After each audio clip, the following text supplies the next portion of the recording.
You can say a lot of things about Thomas Massie, some of them true, some of them false, but the one thing that is absolutely true, he stands on his own principles, and he is unwavering in those principles. He joins us now from the great state of Kentucky, Republican Representative Thomas Massie. Hello, Thomas. How are you doing, Glenn? I'm very good. I don't understand this whole Mike Johnson thing as Speaker of the House. I don't understand what happened to him, how we went so wrong. You know, people are saying that, this has been a scam forever. He's been, a rhino and just in hiding, and now getting rid of him at this point. What good is that going to do, or even moving for this? Because do you have the numbers to do it? Great questions. Let me talk about how we got to where we are. Okay. So Mike Johnson has betrayed us 3 times. Yes. Big betrayals. He did an omnibus bill that spends more than Nancy Pelosi's omnibus bills did, and he gave the FBI a brand new building in that omnibus bill, and he didn't give us time to read it. He gave up on doing 12 separate bills. That was the first betrayal. Second betrayal, FISA. This is the spying program that's been used to surveil Americans without a warrant. He cast the deciding vote on whether to have warrants or not, and he voted against warrants. This is against what he stood for when he was on the Judiciary Committee that I serve on with Jim Jordan. So something has changed there. He said he spent time in a skiff that changed his mind. Guess what, Glenn? I don't know if your listeners know this. I spent 3.5 hours in the same skiff with him, getting briefed by CIA, NSA, DOD, FBI, and DNI, and a FISA judge. And in 3.5 hours, they didn't give us a specific example, not one, of how spying on Americans without a warrant has helped them stop terrorism. They gave hypotheticals, but no example. So that was the second betrayal, no warrants. Now you can still be spied on. It's reauthorized. Third betrayal just happened. This one we're still stinging from because you may have seen the videos of every Democrat in the House voted for money for Ukraine and then premeditated, passed out Ukrainian flags, and we're all waving them and basically humiliating us. Yeah. And I think Speaker Johnson, if he's capable of having shame at this point, should have been humiliated by that display as well. I put the video of that on Twitter, and the sergeant at arms told me it would fine me $500 if I didn't take it down. So I reposted it. Because, look, you're not supposed to put video of what's happening on the floor, but that was video of things that were breaking decorum, right? I was trying to provide evidence that they were in the wrong, and instead of prosecuting them, they came after me. Of course. Now, we got 8 million views on the video after I reposted it, and Speaker Johnson backed down on that fine because he knew how bad it looked.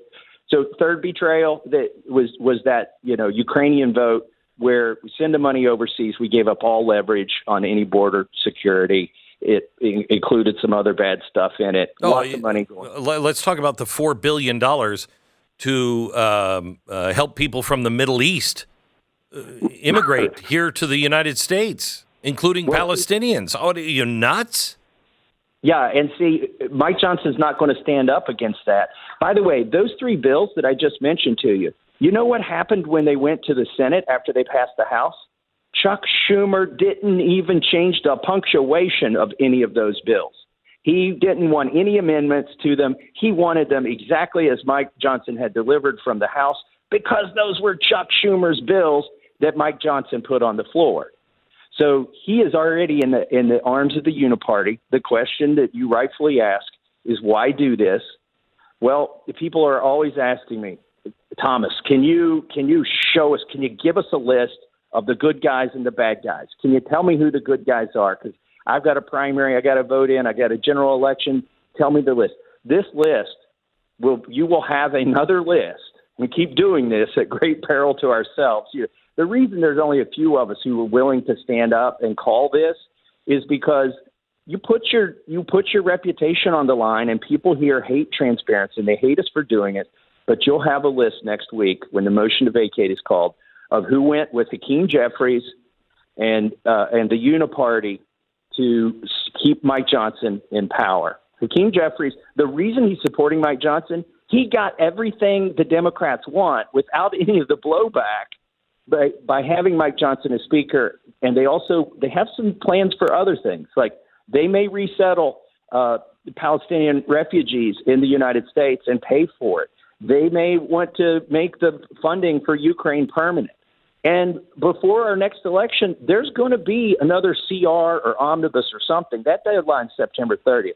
So there's some people who are like, well, why would you do this now, Congressman Massie? Hasn't Mike already done all the bad stuff to us? Can't we just sit it out through the next election? No, because what Hakeem Jeffries wants more than anything is to be the Speaker. And the only way he becomes the Speaker is by getting the majority of the House in November. And he knows Mike Johnson is the most uninspiring Speaker we've ever had, who will not do anything to inspire our base. And we're most likely to lose the majority under Speaker Johnson. So what would the plan be if you could get this to pass? I mean, well, first of all, let me ask you, how many other Freedom Caucus members are standing with you? Well, I think before Hakeem Jeffries came out for Speaker Johnson, there were probably somewhere between 12 and 20 who didn't want to speak up but would have voted with us. Now I think you may have maybe the entire Freedom Caucus. We'll see. I know people outside of the Freedom Caucus who said, if one Democrat votes to keep Mike Johnson, I ain't voting to keep him, because they know what that means. That means it's the uniparty. Now, the first vote will be on a motion to table to try and prevent this from even coming up for an actual vote. But people should understand that motion to table, if they succeed, that is the only vote that will happen. And then that is your list there. Those are the people who saved Mike Johnson, which Hakeem Jeffries and all the Democratic leadership say they'll do it, and some of the Democrat rank and file. And there are some Republicans who said they'll vote to table. But that will be the vote. Now, if we could succeed, if we can get past that motion to table, and maybe Hakeem Jeffries has only 40 Democrats who are willing to walk the plank, because I can imagine that's going to be tough for them in their primaries unless they're planning on retiring. Can you imagine you saved the Christian speaker who is against abortion and all this other stuff and wants to – anyways.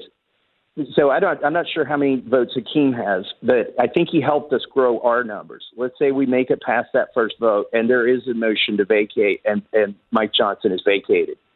At that point, who would we elect?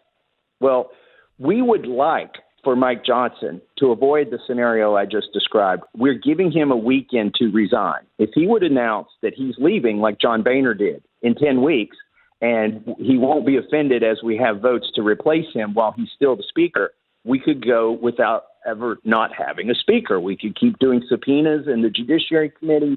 We can hold hearings, and we can pass all these wonderful little messaging bills that they love to pass. But if that doesn't happen, we have to elect a Speaker. We'll be on the spot. I think there are a dozen people in the GOP conference who have something in their prior life, whether it was political experience or private experience, that qualifies them for the job. Mike Johnson is a lost ball in tall weeds.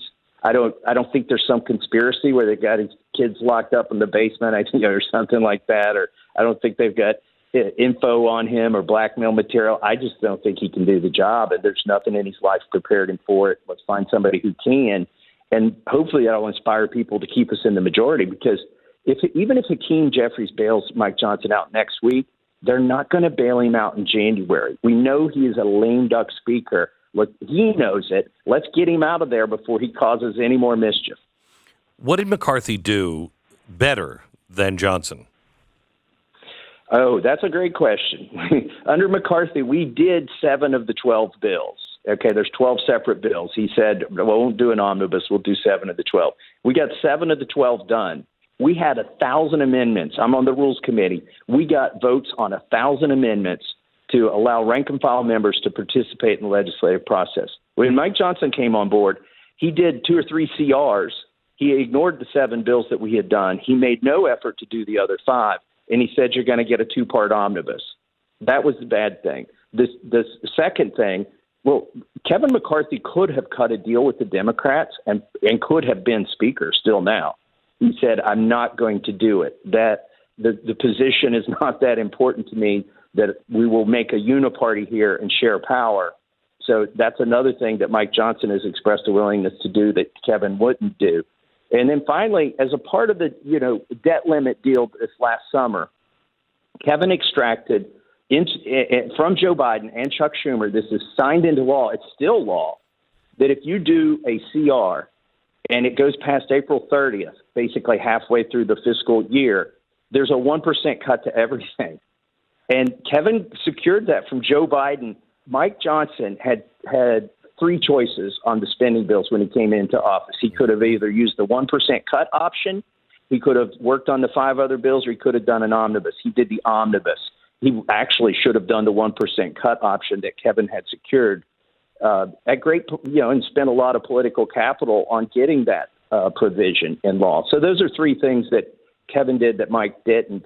And Kevin, he put 3 of us on the Rules Committee that gave us a blocking position, Chip Roy, Ralph Norman, and myself. And we used that for good. We forced the 72-hour rule for the entire time Kevin was Speaker. That's another thing Mike Johnson threw out the window. You don't always get 3 days to read a bill now. He's overriding his own Rules Committee, and he's going with Democrats to do it. Do you think this was, I read someplace that, this was planned from the beginning. He's been lying in wait, trying to pretend that he was part of the Freedom Caucus for years. Do you believe that? Yeah. What really confused me is the readiness with which sort of the big spenders in Washington, D.C. accepted Mike Johnson as a valid Speaker candidate after defeating Jim Jordan multiple times. They found Jim Jordan unsuitable, but they found this junior member very suitable to the job who had no experience, had never been a chairman, didn't have much staff. And I think at that point they got some assurance from Mike Johnson that or some feeling that Mike Johnson would be a good guy to carry the water for the establishment here in D.C., and that's exactly what he's done.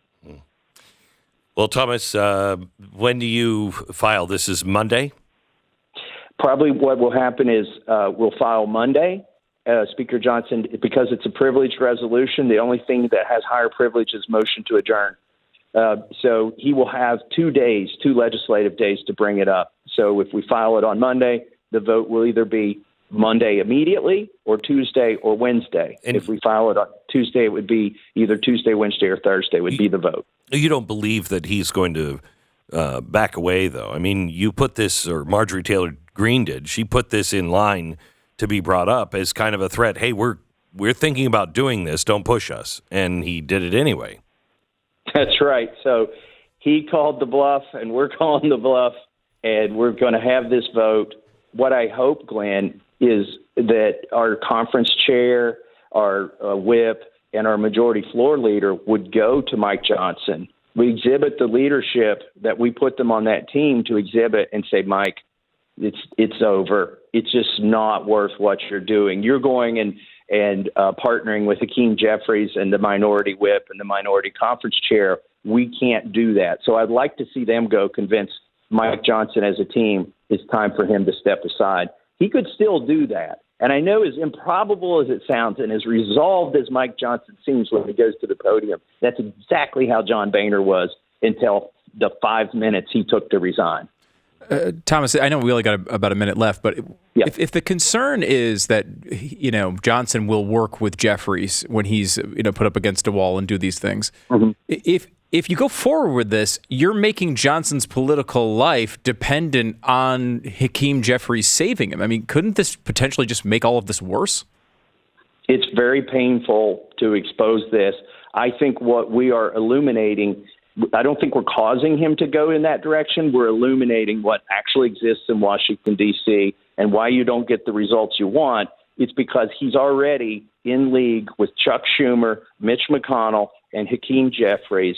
And we're just illuminating what would be otherwise, I believe. Thomas, God bless you. Thank you for standing up for your principles, whether people agree or disagree with you and your stance. I will tell you that I have a lot of respect for somebody who will take the heat because they won't sit down on their principles. Thank you. Well, thanks, Glenn. And people say this is a lost cause, you shouldn't do it. People didn't elect us to give up. People elected us to try, and that's what we're doing. Thank you so much. Appreciate it.